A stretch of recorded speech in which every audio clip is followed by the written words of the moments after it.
अस्सलामुअलैकुम, welcome to another informative video. क्या हाल चाल है जी आप सबका।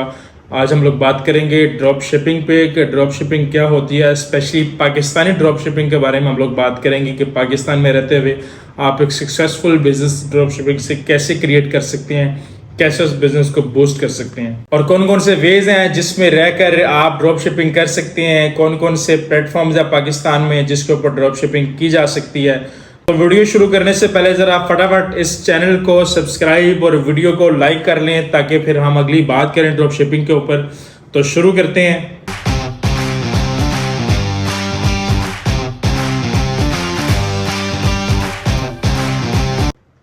पहला क्वेश्चन कि ड्रॉप शिपिंग क्या होता है।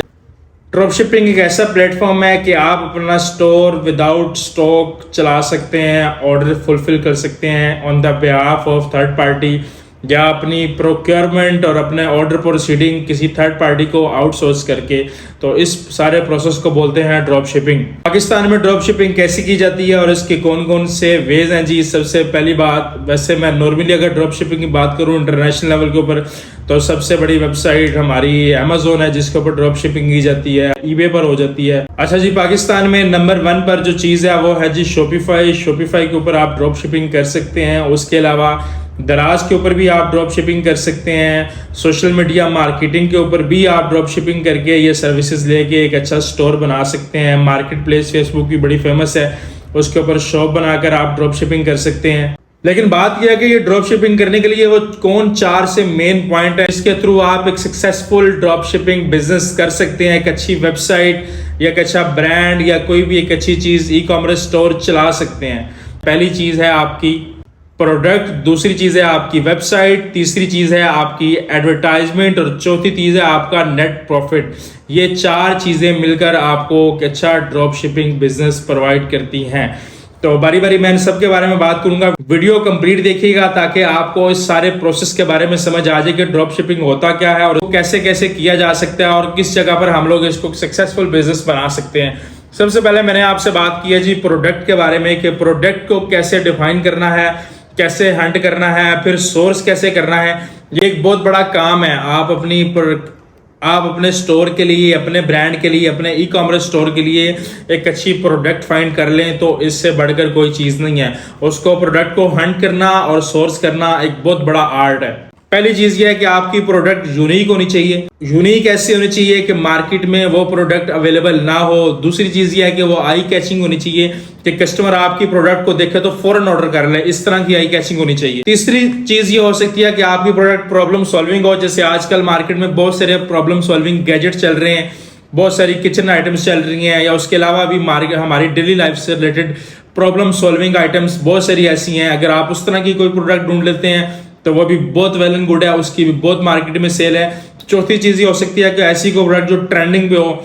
फॉर एग्जांपल पाकिस्तान में आज से अगर 6 महीने या साल पहले आपको पता होगा वाल क्लॉक का बहुत ज्यादा रिवाज शुरू हो गया था। हर शख्स ने बेचना खरीदना शुरू कर दी। हर घर में वो लकड़ी की आर्ट वाली, ये मेरे स्क्रीन पे आपको शो हो रही होगी, वाल क्लॉक हर घर में तकरीबन चलना शुरू हो गई थी। तो उसका एक ट्रेंड शुरू हो गया था, वो ट्रेंडिंग प्रोडक्ट बन गई थी। या उसके अलावा आप कह सकते हैं कि ऐसी प्रोडक्ट जिसके आइडियल कस्टमर हो। आइडियल कस्टमर कैसे कहते हैं, आपको पता हो कि इन कस्टमर ने ये प्रोडक्ट खरीदनी ही खरीदनी है, तो इस तरह की प्रोडक्ट पे भी आप काम कर सकते हैं। तो पहली चीज मैंने आपको प्रोडक्ट के बारे में बताया कि प्रोडक्ट आप कैसे ढूंढेंगे और किस किस टाइप की प्रोडक्ट और किस किस टाइप की प्रोडक्ट आपको मार्केट में चल सकती है।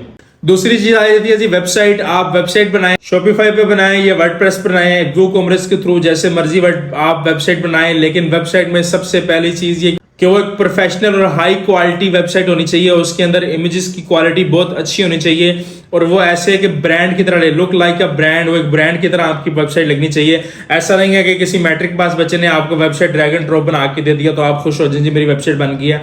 इस तरह की नहीं, कस्टमर को आई कैचिंग और प्रोफेशनल और फॉर्मेट और यूनिक माहौल चाहिए होता है जिस वजह से वो आपकी वेबसाइट पे आता है या विजिट करता है। तो आपकी वेबसाइट बहुत प्रोफेशनल होनी चाहिए। इसमें मैं आपको एक चीज बताऊं कि डोमेन जो है वो मैटर नहीं करती। वो आप .com की रखें, .pk की रखें या कोई भी थर्ड डोमेन किसी भी कंट्री की रख लें, लेकिन आपकी वेबसाइट प्रोफेशनल होगी तो डोमेन मैटर नहीं करेगी।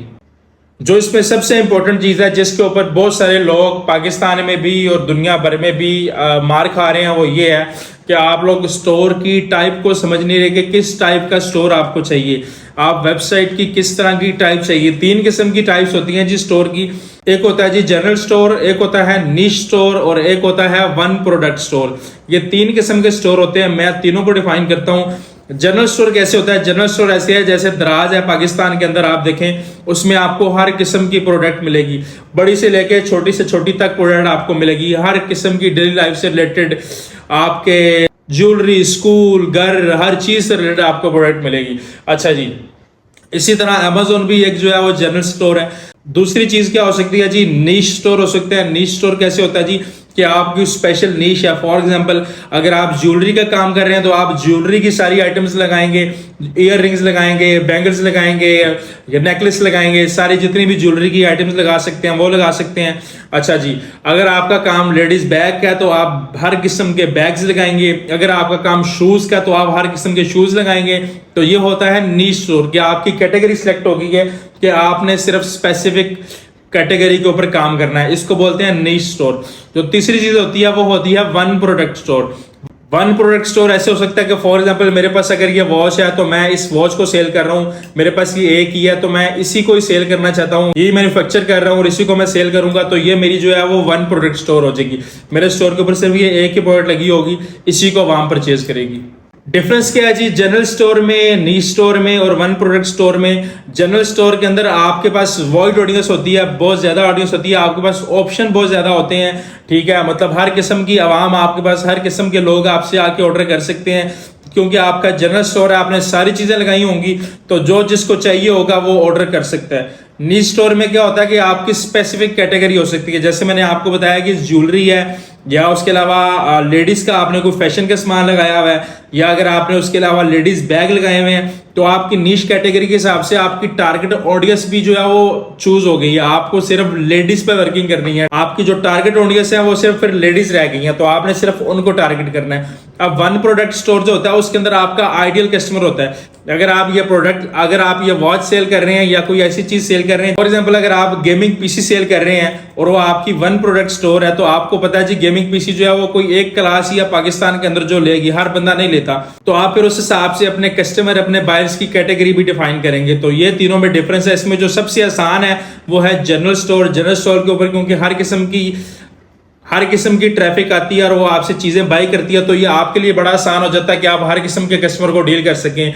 नीश स्टोर और वन प्रोडक्ट स्टोर के ऊपर आप लिमिटेड हो जाते हैं, आपकी टारगेट ऑडियंस सेट हो जाती है तो वो उसके ऊपर काम करना थोड़ा सा मुश्किल है। तीसरी चीज मैंने आपको बताई है जी एडवर्टाइजमेंट।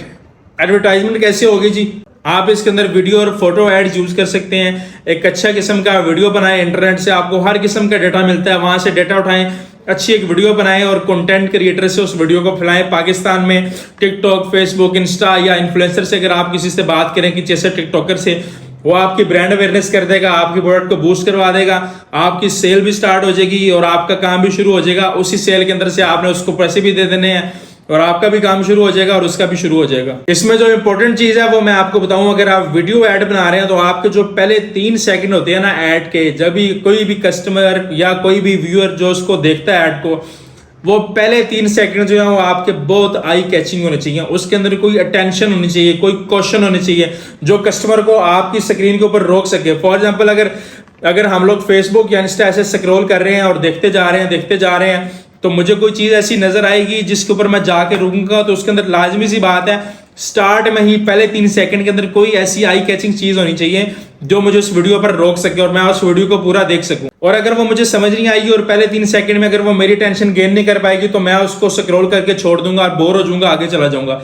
तो पहले 3 सेकंड आपके लिए बहुत ज्यादा इंपॉर्टेंट होते हैं किसी भी वीडियो या कंटेंट क्रिएटर के लिए, अपनी प्रोडक्ट पर स्टे करवाने के लिए या अपनी वीडियो पर स्टे करवाने के लिए। अच्छा जी, ऐड आपका बन गया, अब आपने उसको ऐड को चलाना है जी। आप फेसबुक, इंस्टा, टिकटॉक मैंने आपको बताया उसके ऊपर आप ऐड रन करें। बड़ी अच्छी कंपेन्स टिकटॉक पर भी चलती हैं, फेसबुक, इंस्टा के ऊपर भी बड़ी अच्छी कंपेन्स है। $1 से स्टार्ट होता है, आप जितनी मर्जी अच्छा ऐड लगाएंगे उतनी ही आपकी ट्रैफिक आएगी। उसके अंदर आप टारगेट ऑडियंस सेट कर सकते हैं। अगर आप सिर्फ वुमेन के लिए चलाना चाह रहे हैं वो चला सकते हैं, अगर आप सारों के लिए चलाना चाह रहे हैं सबके लिए चला सकते हैं। एज की लिमिट आप डिफाइन कर सकते हैं कि कहां से लेकर कहां तक लोग आपकी वीडियो को देखें।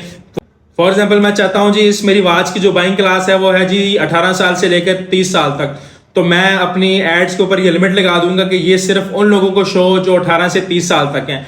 क्योंकि फेसबुक के ऊपर सब लोगों ने अपनी डेट ऑफ बर्थ ऐड की होती है, या इंस्टा या टिकटॉक के ऊपर, तो वहां से आपका ये ऐड भी उतना ही फ्रीक्वेंट हो जाएगा। अब इसमें आखिरी चीज आ गई जी, प्रॉफिट। प्रॉफिट सबसे ज्यादा इंपॉर्टेंट है। और प्रॉफिट इंपॉर्टेंट क्यों है? क्योंकि आप प्रॉफिट के लिए काम कर रहे हैं, आपकी सेल, आपका बिजनेस, सारी चीजें डिपेंड करती हैं आपके प्रॉफिट के ऊपर। अगर प्रॉफिट आपका ठीक नहीं होगा तो आपको इस काम करने का कोई फायदा नहीं है। प्रॉफिट के अंदर जो सबसे पहली चीज आती है वो होती है जी RTO, return to origin. Return to origin क्या होता है? फॉर एग्जांपल मेरा एक ऑर्डर आया जी, मैंने उस ऑर्डर को प्रोसीड किया, कस्टमर को शिप करवाया। अब कस्टमर के दरवाजे पर वो ऑर्डर जाता है तो कस्टमर आगे से कह देता है जी पाकिस्तान में ये काम बहुत है। आगे से कस्टमर कह देगा जी मेरे से गलती से ऑर्डर हो गया, या मुझे नहीं चाहिए, या बाय मिस्टेकन हो गया, या बच्चों ने कर दिया। ये पाकिस्तान में एक आम सी बात है, ठीक है। तो इस चीज का हमें बड़ा ख्याल करना है कि हमारी कितनी प्रोडक्ट हैं जो रिटर्न टू ओरिजिन आ रही हैं, क्योंकि अल्टीमेटली वो जो शिप हुआ है उसकी कॉस्ट भी आपने पे करनी है। थर्ड पार्टी जो लॉजिस्टिक है वो पे नहीं करेगा, या जो आपके बिहाफ के ऊपर शिप करवा रहा है वो पे नहीं करेगा, ठीक है। तो उसकी कॉस्ट भी आपने पे करनी होती है। तो प्रॉफिट का डिफरेंस रखना बड़ा जरूरी है। आपने इस बात का ख्याल रखना है कि ओवरऑल आपको पूरे बिजनेस में कहीं लॉस तो नहीं हो रहा। अगर आप 10 प्रोडक्ट भेजें और 10 में से 3 वापस आ रही हैं, तो क्या ऐसा तो नहीं है आपकी वो 10 का प्रॉफिट वो 3 के अंदर एडजस्ट हो रहा है? तो प्रॉफिट का ख्याल बहुत ज्यादा जरूरी है। सेकेंडली, जो आपने एड्स चलाए होते हैं, इन्फ्लुएंसर्स को पे कर रहे होते हैं, वो भी अल्टीमेटली उस प्रोडक्ट के अंदर से जा रहे होते हैं। तो आपने इस बात का ख्याल रखना है कि आप अपनी पर प्रोडक्ट के ऊपर कितनी कॉस्ट पे कर रहे हैं। वो बेशक आप फेसबुक, इंस्टा के ऊपर ऐड लगाकर कोई पे कर रहे हैं, वो बेशक आप शिपिंग की सूरत में पे कर रहे हैं, किसी भी अंदाज में पे कर रहे हैं। आप लोगों ने इस बात का ख्याल रखना है कि आपकी टोटल कॉस्ट जो है वो पर प्रोडक्ट के ऊपर, सेल के ऊपर किस तरह डिवाइड हो रही है।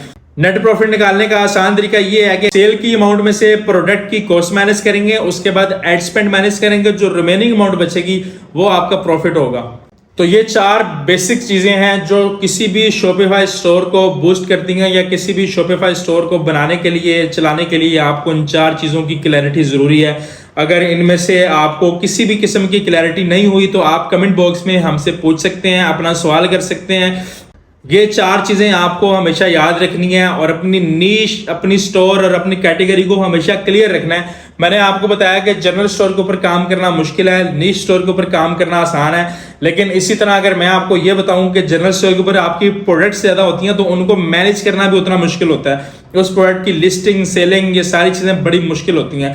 अगर आपका निच स्टोर है या वन प्रोडक्ट स्टोर है तो उसको मैनेज करना आसान होता है। तो जिस तरह एक चीज का फायदा होता है उसी तरह उस चीज का नुकसान भी होता है। पिछली वीडियोस में भी मैंने इसके ऊपर स्टेप बाय स्टेप आपको मेथड बताया था। मजीद हम इसके ऊपर डिटेल में स्टेप बाय स्टेप मेथड के लिए, ट्यूटोरियल के लिए, या अगर आप हमारे पास ड्रॉप शिपिंग का कोर्स करना चाह रहे हैं उसके लिए मेरा कॉन्टैक्ट नंबर और मेरा एड्रेस आपकी स्क्रीन पर शो हो रहा होगा। आप मेरे पास विजिट करें और हमारे पास ड्रॉप शिपिंग के कोर्सेज भी कर सकते हैं। वो ड्रॉप शिपिंग बेशक आप शॉपिफाई पे करें, इंटरनेशनल मार्केट में आप अमेजोन पे करना चाह रहे हैं, दराज पे करना चाह रहे हैं, किसी भी प्लेटफॉर्म पे करना चाह रहे हैं, वो आपकी अपनी मर्जी है।